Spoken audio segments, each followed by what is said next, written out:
This video is brought to you by the Deck of Many and their animated spell cards.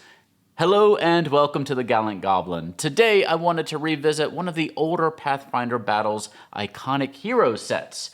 These were, in some ways, precursors to the WizKids premium line where you could get very nicely painted minis that you can use for a PC or important NPC. As the name implies, these sets are focused on the Pathfinder iconics. In Pathfinder, there are a lot of classes, and Paizo introduces one character for each class that exemplifies that class's abilities, its feel, and its lore. Set 7 here focuses on classes introduced in 2015's Occult Adventures for Pathfinder 1st Edition by Jason Bowman and his team.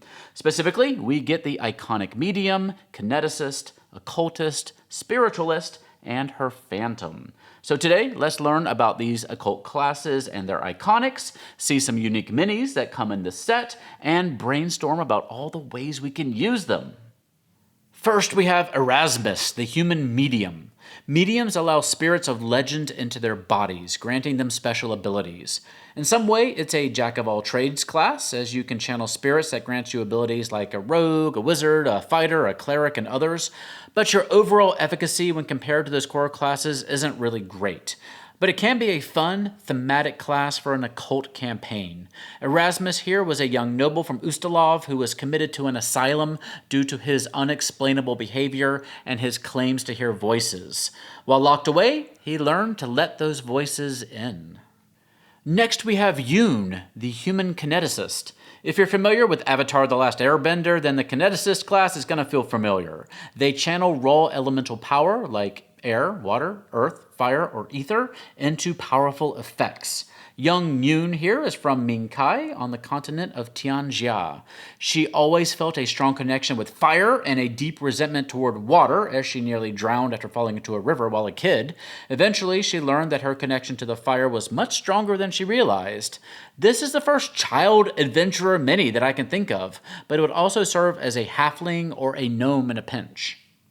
Here is Mavaro, the human occultist. An occultist channels psychic energy through so-called implements, items of historical or personal significance.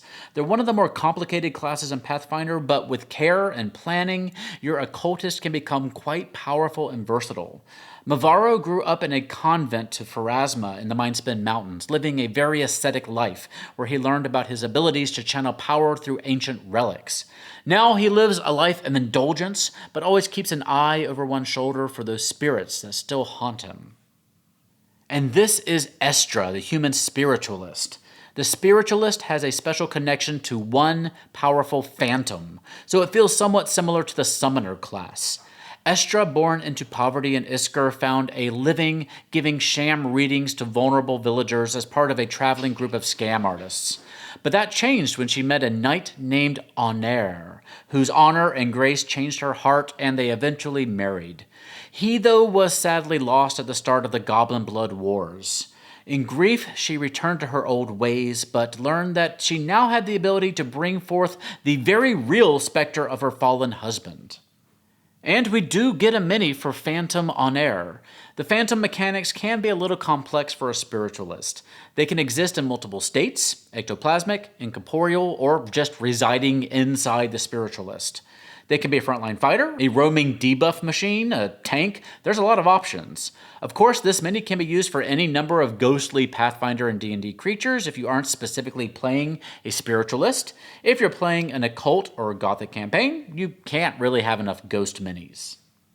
We don't currently have any of these classes in Pathfinder 2nd Edition, but what I like about this particular set is that these are just unique, flavorful minis that you can use for just about anything.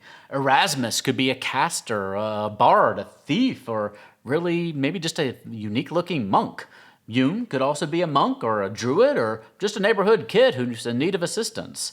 Estra could be Madame Ava in your Strahd campaign, or a patron of your party, or a hag in human form. Or maybe you're just playing an older caster. One cool thing that Pathfinder 1st Edition offered was guidance on playing both younger and older characters from a gameplay and role-playing perspective. Check out the Ultimate Campaign book for more info on that. These older sets are, of course, somewhat tough to track down. I've managed to get all the Pathfinder iconic heroes except for sets 1, 2, and 3, but I'm still looking. Set 7 here, like most of the later ones in the series, are a bit easier to find. This one is in stock at most retailers right now, and you can probably also order one from your friendly local game store. This set of 5 minis, not 7 as it states on the back of the box, should set you back about $25 to $30. Let me know what you think of these and how you might use them in your campaigns in the comment section down below. Many thanks to Hit Point Press and their brand new sets of animated reference cards. I never play D&D without my deck of mini reference cards anymore. Each of my players has a little baggie that has cards for their spells, their animal companions, sometimes even their magic items, equipment, so much more. And when I spring my little traps, I pass out my condition cards like the sadistic blackjack dealer that I am. Be sure to jump on the new discounted pre-order bundles before the deals run out. You can get animated spell cards, which contain 8 frames of lenticular animation each for spells at all levels, plus animated conditions, townsfolk, illusions, and much more. Go get your deck of mini animated 5e reference cards today at animatedspells.com. And thank you for watching today. Be sure to check out Fight Your Mini's Tomb Tapper to tell some amazing stories with your Tomb Tapper Mini. That link is also down below, and I'm also going to be updating our web store with some awesome new kobold designs this week, hopefully. Right now we're featuring our really cool rainbow dragon design for Pride Month. We also have last year's Pride design, our little rainbow kobold, so go check those out at gallantgoblin.com/shop. You can also find me on Twitch, Reddit, Discord, Twitter, Facebook, and Instagram. For now, stay safe, have fun, love each other, and I'll see you next time at the Gallant Goblin.